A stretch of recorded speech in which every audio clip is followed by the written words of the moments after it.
So like, imagine you have an injury, right? Like it's going to change sports essentially. Like, sports will become insane to watch, right? Because one, you can have people improving their performance through all sorts of different modalities, right? But people aren't really going to like be as cautious. Yeah. Like you could just go crazed, have like some massive accident, lose your arms, and or lose a leg, lose an arm, whatever, and then like couple months or a year and a bit later, you've regrown that shit. So can you imagine how intense sports would be if people just like the whole like self-preservation wasn't a thing anymore? Yeah, that's true. Wow. People be willing to take a lot more risk. That's true. That's mad funny. Yeah. Yeah, you're right. Like people already do take ridiculous risks and we can die and we can't regenerate. Like imagine, once they've realized that you can regenerate and, like what? That's a good point. It'll definitely have an impact on changing the culture a little bit. Yeah. Okay, so I'll move on. Next thing, we'll keep going through this. A key concept in morphostasis, the ability of cell collectives to detect deviations from a target morphology and rebuild appropriately. Understanding the mechanisms behind this could enable control over anatomical form. That's that like, being able to grow whatever you want kind of thing that I was mentioning earlier. Developmental bioelectricity research reveals bioelectric networks help encode target anatomies. Manipulating these networks by targeting specific ion channels could induce regeneration and normalization of birth defects or cancer. Are you still there, guy? Okay, so we went through the developmental bioelectricity. Now we're going on to transient trigger stimuli applied to bioelectric networks can kick off complex downstream effects like appendage regrowth. This suggests we may not need to micromanage all the molecular details, like we discussed before. There is huge potential for electroceuticals, ion channel drugs that alter tissue bioelectric states to trigger healing. Computational models can help identify targets. So that was that database that I mentioned that he has of a bunch of these ion channel drugs and their different interactions. And then this is, again, these machine learning and AI is going to help with these computational models, right? So we can essentially leverage the power of machine learning, which is, like parallel processing abilities of AI to take advantage, to find the pathways that are going to work for what we want, essentially. So again, he talks about the cognitive concepts from cognitive science, like memory, learning, and active inference may apply to somatic tissues. This could enable somatic psychiatry using communication and experiences to shape tissue behavior. Here we go. Machine learning could help bridge the gap between human-level anatomical goals and lower-level cell controls.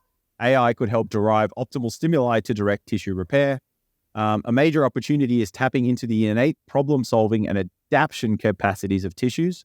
This could enable self-repair and normalization of complex diseases like cancer. So then, goes a little summary there.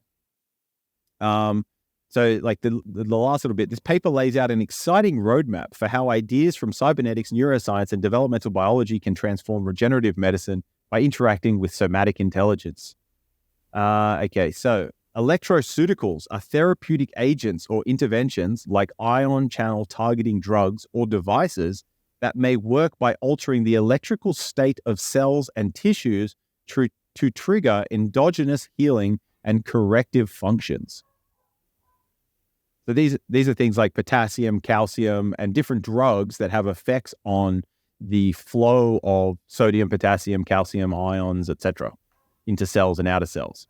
And so that's where he talks about and shows these bioelectric fields and how they can manipulate the bioelectric field and then get the organism or the thing that they're experimenting with to grow a different limb, or to grow two of one thing, or to grow it in a different place, or to grow it with a different shape. I don't know if you had some time to look at any of the visuals in the paper, but I'll get up a couple.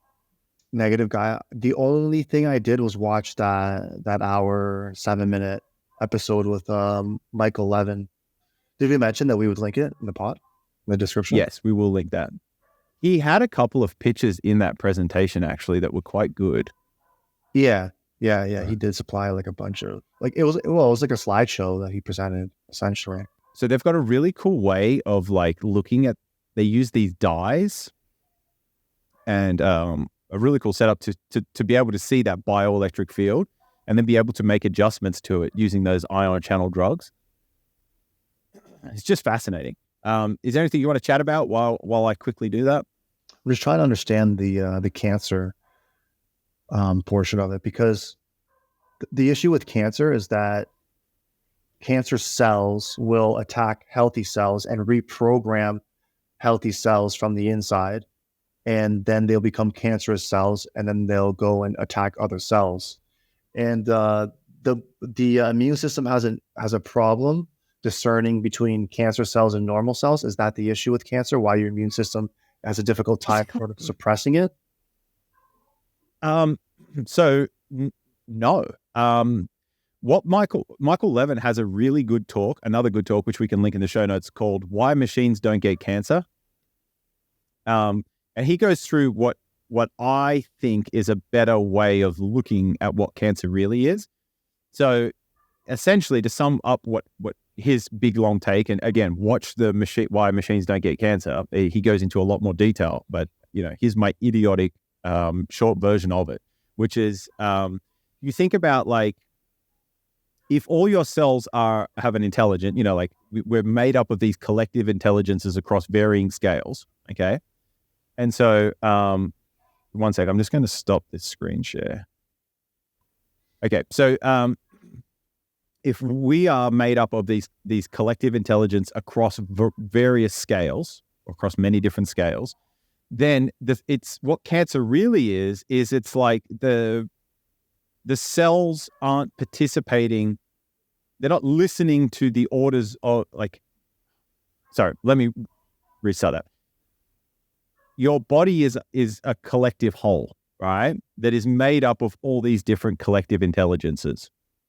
And so every cell in there is sort of abiding by the overall, or the hierarchy, or the structure that is you, right? Like your heart cells agree to be heart cells, right? Your brain cells agree to be brain cells. Your skin cells agree to be skin cells, etc. Like they're all sort of working together to maintain this structure and to sort of increase their degrees of freedom, so to speak, or sacrifice their degrees of freedom individually, but collectively allow us to have much more degrees of freedom, right? So they're like, I'll be a blood vessel cell because I'm playing my role in the greater good, so to speak. That kind of makes sense? Yeah, absolutely. And so cancer cells are cells that are like, yo, fuck you. We don't want to do that. We're going to do our own thing. Right? So they're divergent. So you as your organism, you as Polska, you're essentially going in one way. But if a bunch of cells in your body are like, yo, fuck that. We don't want to listen to, we don't agree with this direction. We want to go somewhere different. We want to do something different. Essentially, that's what cancer is. And so this ties into something that I've thought about a lot throughout my life, which is like, if you aren't necessarily being true to yourself or true to your cells, you aren't aligned with your cells in your body, you aren't living your best life in that regard. Cancer's like, your cells trying to tell you yo, you're going the wrong direction kind of thing. If that it makes a lot of sense to me, but I don't know if that would make sense to you. It's making sense. You've mentioned this to me before, actually. Something along the lines of this. Yeah. So I'm understanding. So I understand that Michael Levin's hypothesis is that if we're able to stimulate bioelectrically the communication between cells, we can sort of switch things on and off, right? That's essentially what it is. Yeah. Yeah. So essentially think about it like there's a disturbance in the bioelectric field that is allowing the cancer cells to reproduce. Now, an interesting thing about cancer is, the reason why all the cells kind of stick together and do their thing is because as a total, they get more degrees of freedom. Individually, they have to give up some of their own degrees of freedom, but as a whole, they gain degrees of freedom. So like us as humans can do way more than just like this individual little cell can do. But we're also dependent on the system for our energy supply, right? So blood delivers the nutrients to all the different cells, provides the energy, et cetera, et cetera. And so, when cancer cells start to form, they don't use the traditional mechanism for energy. They use fermentation. So cancer cells develop their own way of producing energy for themselves, which allows them to have unbounded growth. And that's essentially what a cancer cell is something that is unbounded in its growth. It just keeps replicating. It keeps producing more and more and more. It doesn't stop. It doesn't listen to the system control. Like, yo, you've reached your limit. Stop. You've served your They go, fuck you. We're just going to keep growing. We're just going to keep doing what we want to do. So essentially, the communication would be altered to let them know that no, cancer cells, you're not going to continue doing whatever the fuck you want. You have no choice but to listen, or we'll eliminate you. Or change it in a way so that like they don't even have that possibility. Cool. Dope. Crazy, eh? Yeah, well, cancer is one of the leading causes of death, right? I think it's like right after cardiac arrest or cardiovascular disease as a whole. Yeah, that's right. And then after, I believe cancer is like number 2. It's up there anyways. So cancers are on the rise, which is interesting. But also may tie into the fact that people tend, like, we do tend to have a little bit longer lifespan now. But yeah, his lens of looking at cancer was very illuminating to me. Obviously, I just did a very rushed example of it, but I do highly recommend everyone go and listen to that Why Machines Don't Get Cancer. But it's, fascinating and a really, really eye-opening or mind-expanding lens to look at it through. So any other questions, go for it. I'm just trying to find these images, which for some reason are proving way harder to find. What did I hear about Michael Levin before? Did you share something about him with me? Like, I feel like 6 months ago or prior to that, because when I saw the clip, I recognized him. Was he on Lex? He has been on Lex. I think he was on Lex a while back. I've been onto this Michael Levin stuff for a couple of years now, but he's really distilled what he's saying now, and like it's just got so good.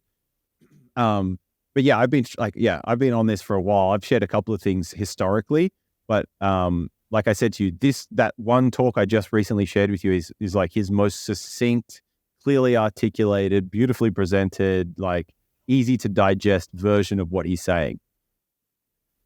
Maybe we can get him on the pod, guy.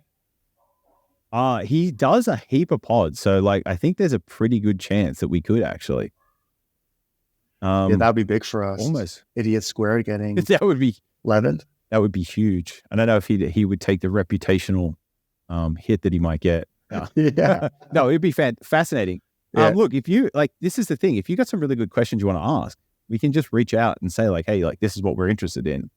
Look us up. How is this being received? Have you heard about anything as to how the field of science is receiving these studies, receiving Michael Levin? Are they calling him pseudoscience? Are they, trashing his work, or is he being accepted with open arms? So in the circles of people and the sort of, in the circles of people that I tend to like converse with or engage with and follow and consume content from, it's being incredibly well received. In terms of the mainstream stuff, I have no idea, mainly because I don't spend a lot of time there, mainly because, I haven't found that they're going down the right paths or what they do is useful or effective broadly or largely. So I can't say there, but I do know that he pumps out a shit ton of papers and they're really good to read, very eye-opening. And his stuff isn't just biology based. This goes across like so many different fields. Like I said, physics, computation, information theory, active inference, psychiatry, all of these different fields. And so he does like weekly or monthly podcasts or talk sessions with like people from all different fields, from across the board. And so he's very interdisciplinary. And these are the sorts of people that I typically like to engage, listen to, consume content from, as opposed to like the very narrow, like, oh, I'm a biologist, this is all I do, is this one narrow path down something in biology. So yeah, he's and again, he's done heaps of talks with other people who I've discovered, but through different mechanisms. So like he's done a bunch of talks with Carl Friston, who is the free energy principle guy. And I came to discover or find out about free energy principle from trying to understand physics and consciousness. And then you're like, oh, they've had a talk. And then the concepts they discuss are very interesting. Josh Gabak, Stephen Wolfram. That talk I sent you was from the SEMF conference, who's run by a guy, Carlos, or who's the founder of it, who's part of the Wolfram Physics Project. And the whole SEMP thing is like interdisciplinary school. So it's about getting all these different people from all these different fields, getting them together and finding like the overlaps, like Venn diagram of the whole thing. Yeah. Kamala Harris's favorite word, Venn diagram. But it's just cool because you're colliding all these different ideas and seeing where things overlap, or if one field's way of looking at something is useful for another field, or if it illuminates something that was otherwise not seen because we were looking at it through a different way. What he's showing here is the K channels, blocked head degeneration, adaptation, and regeneration. So he's altered the ion channel, transporter, and gap junction expression, and the barium adapted head. So this is what you were talking about, the barium exploding, and then they'll be able to regenerate. So we've got to go through here. Okay, so I don't know if you remember, like this is very Wolfram physics. Nodes, graphs. Even looks like a wolf. Hyper edges. Look. Hey? You see how it looks like a wolf as well? Yeah, it does. The dog, Pavlov's dog. Okay, so hold on. We got to get a bit further along here. How we detect and model bioelectric signals. So what he's showing here of endogenous voltage gradients, direct measurement and correlation with morphogenetic events. So this is like a map of that bioelectric field. And then based on the way that this looks, or, like the different colors or regions that are lit up or not lit up, is sort of like, will influence what is physically expressed. And then he's showing here how you can have, so he's adjusting the ion channels, and then how that adjustment causes different morphological forms, so to speak. So human oncogene induced tumor. So he's got the tumor in there, and they're showing bioelectrically that the tumor is there. I think they go on. Okay, so I don't have the greatest visuals, but yes, this bioelectric field, being able to see the changes in this bioelectric field and then being able to map that to the different physiological outcomes is key. And that's what they've already started to do in a number of different things. I'm mad hope you're right, guy. I'm mad hope that we see this in our lifetime. Like, that would be so wild. I feel like that's like peak human advancement. Like, I get that we could go further in that, but like, wow, that's a mountaintop. You know what I mean? Limb regeneration. Yeah, absolutely. Anti-aging. So, cancer shit. Like, that's damn. Why are you sort of skeptical about it? You know what I mean? Like I understand it's healthy to have a little bit of skepticism. Like literally every other time that this has been said throughout human history, you would be right in saying it's not going to happen. Yeah. So where's my skepticism? Yeah. So you say, I hope you're right. I hope it, within 20 years we see this, whatever. Like, why do you think we might not? Like, you've seen what he's done already. You've seen how there is proof that this stuff works in like these organisms down here. Yeah. So why wouldn't that scale up? Right. So to speak. Yeah, just because I get there's been a huge jump from it's not pylori. Pylori is a sickness. H. pylori, it's in the gut, right? Yes. What is it that he used? The worms? Planaria. He's made the jump from planaria to a frog leg. They've successfully regenerated a frog leg, which is incredible. But I think the jump from frog leg to human leg is leaps and bounds. And even if we can get there, I have no confidence in our leaders to sort of do the right thing with it. I feel like people would try and control it. It would be political. It would be just bullshit headaches. We would have many companies trying to like suppress the technology, ones that are going to be affected economically by this technology, and it getting to market and actually being available for humans. There's just so many barriers because of these, just because of the corporations and governments. And I feel like it's just going to be suppressed. If it wasn't suppressed, if it was all hands on deck, yeah, bro, we could have this shit, in the next couple of decades, probably. You know what I mean? But with all of these greedy, sick people that we have running shit, I'm afraid they're going to find a way to control it. I'm afraid that they're going to find a way to suppress it as well, which obviously they absolutely shouldn't. But we've seen the suppression of certain technologies in terms of energy, which has been, scientifically proven could have a substantial positive effect on the environment, but corporations and governments aren't deciding to, implement the necessary steps, because corporations are suppressing it, ones that are benefiting from our current circumstances. So if they're doing it with that, they're going to do it with I don't know who exactly, but I imagine pharmaceutical industry would likely be one of the players trying to suppress this technology. And they're one of the most powerful entities or, conglomerates that we currently have. Like I heard recently that 80, I think it was 75 or 80% of the funding that like cable receives is from pharmaceutical companies, which is absurd. Television, you mean? Yeah, in the States. Yeah. Like how fucking insane is that? 80%? I think it was like that, like 75 or 80%. That's retarded. No, I completely agree with you. So I do agree, and that like I have those concerns as well because of what you mentioned. But the other thing that I think is beautiful about this is Levin is doing it in like a very open source way. So like the ideas are already out there. A bunch of his work and the studies, all that's already been published. So like, because it's already been shown to be possible in other organisms, right? Specifically the frogs, then this opens the door for other people to explore and try this.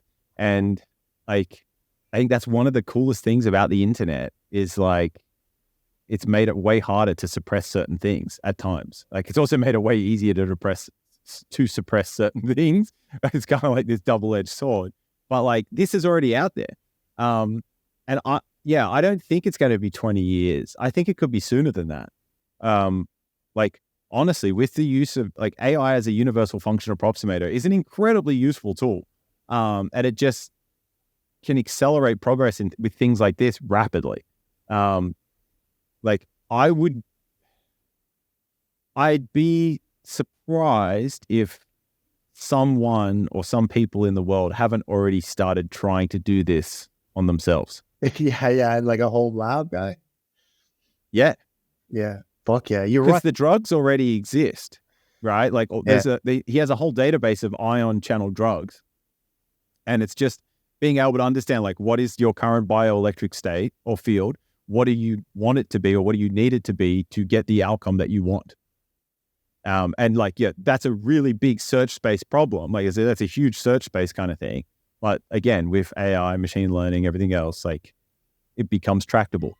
And since Michael Levin has made it open source in a way, there's many laboratories private laboratories that could bring this to market eventually as well. Yeah. Well, so he has a company. He acknowledges that he has a company that's devoted to this already. Yeah. So he has, he has to announce some of his what are they called in academia? Why am I blanking? Yeah, no, I conflict of interest. Yeah, that's right. Yeah, conflict of interest. So he's got a company that's already into this sort of stuff. So yeah, I don't know. I'm very bullish on this. I think I think it's interesting. I just can't wait to see. But it just renders so many things like obsolete as well. Bye shitty face cream that you put on your face to, stay looking young or rejuvenating or whatever. You're either going to take an ion channel drug or modulator, or put something on your skin that can affect the ion channels to get your bioelectric field to make your skin beautiful and youthful and plump and delicious, or whatever you want it to be. What a utopia. What a utopia, bro. Yeah. There's so much shit happening right now. Like, we could soon have free energy, invincibility. Not invincibility, but you know what I mean. Almost invincibility. Fuck, that would be so dope, man. So one thing, just quickly, I don't know, and you help me make this distinction. So with the planaria, right? They're already immortal in a sense. He didn't make them immortal. He discovered, he found out about these things and was like, wait, what? These things live for hundreds or thousands of years. This is crazy. And then he figured out that he's like, oh, he didn't figure out, sorry. He became aware that other people had tested this, that they have this ability to regenerate. And he's like, oh, I thought this was impossible for biological organisms because of entropy.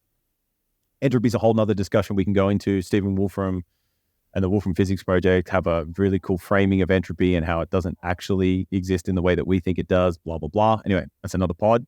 But he's like, wait, how? What? Why? And then he figured out that okay, so if they can do it, then maybe it's possible for other things.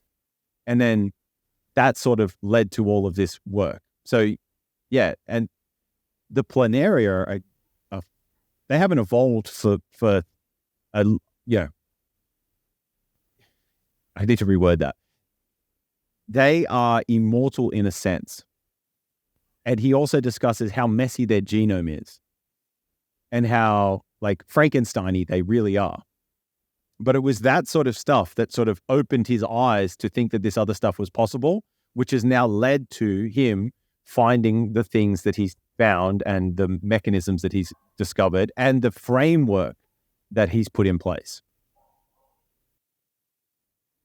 So he didn't make them regenerate. They already had that ability. So, and then now he's taken what he's learned from that and applied it to the frog stuff and the rest of it, and then being able to get them to regenerate. Didn't you say before that he cut up a planaria into hundreds of pieces and they all regenerative? Yeah. So I think it might be different now, but it was about 250 pieces is the record, or 270 pieces. You can chop a planaria up into 270 different pieces and it'll regenerate itself. Sounds kind of sadistic. Well, yeah, because some dude was testing to see how many pieces he could chop it into before it would stop doing it. And it's about 270 or 250. What?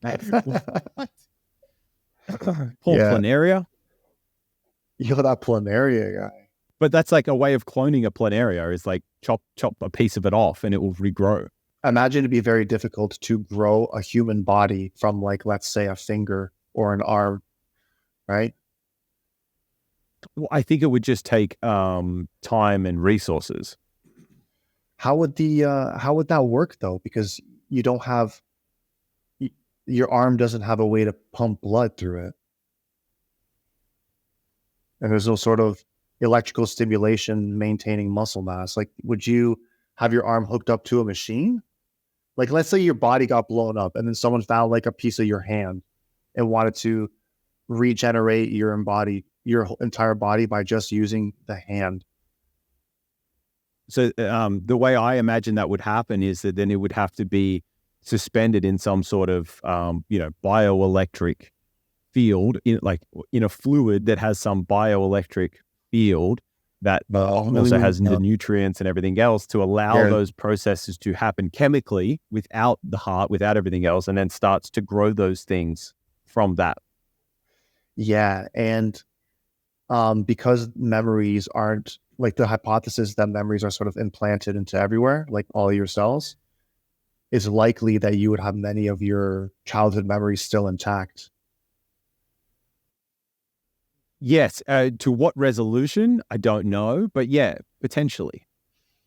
So this is we don't know that for sure just yet if that is the case in humans. Yeah. But like, it's sort of leaning towards that, which would be fascinating, right? Yeah. Yeah, dude. That'd be crazy. Absolutely.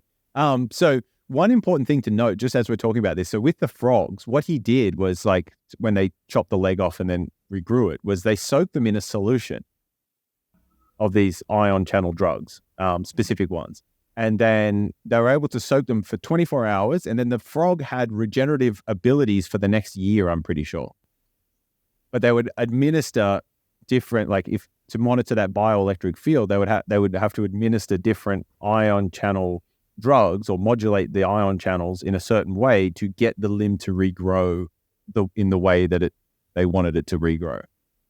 So I assume a similar thing would happen for us as humans. Is either we would soak in these things or we would bathe in them, plus taking some or having them directly administered to the site to facilitate that regeneration.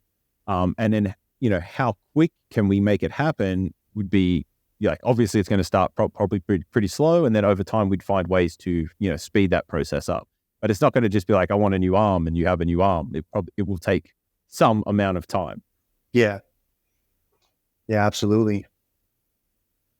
But so this just changes heaps of things, right? Like, so this is like, you and I have discussed heaps about stem cells, right? Yeah. Fantastic for certain things, but this is like another level on that. Fuck yeah. This can render a lot of those things like, obsolete, so to speak. Yeah, absolutely. Stem cells would be a thing of it would, completely obsolete with this technology. 100%. Like certain drugs, medications, all sorts of different things would become obsolete in a sense. Yeah. It would completely change the medical landscape completely, dude. Absolutely. So back to your point before about earlier in the conversation about that movie with Justin Timberlake about time. Yeah. And, once you get past a certain age, then, your time starts running out. And the only way you can get more time is by having money or whatever it was. That's a legit concern for me with these kinds of technologies. Because money does talk, so to speak. And, I think this will be available to people that have money first, as opposed to the people that don't. And so then it does create this strange imbalance, maybe power dynamic. I don't know. But yes, that's one hypothetical concern for me. Also why I want to be on the cutting edge of this, because I don't want to be someone that, can't do this or isn't, aware of it or whatever. Yeah, exactly. The access, guys, all about access.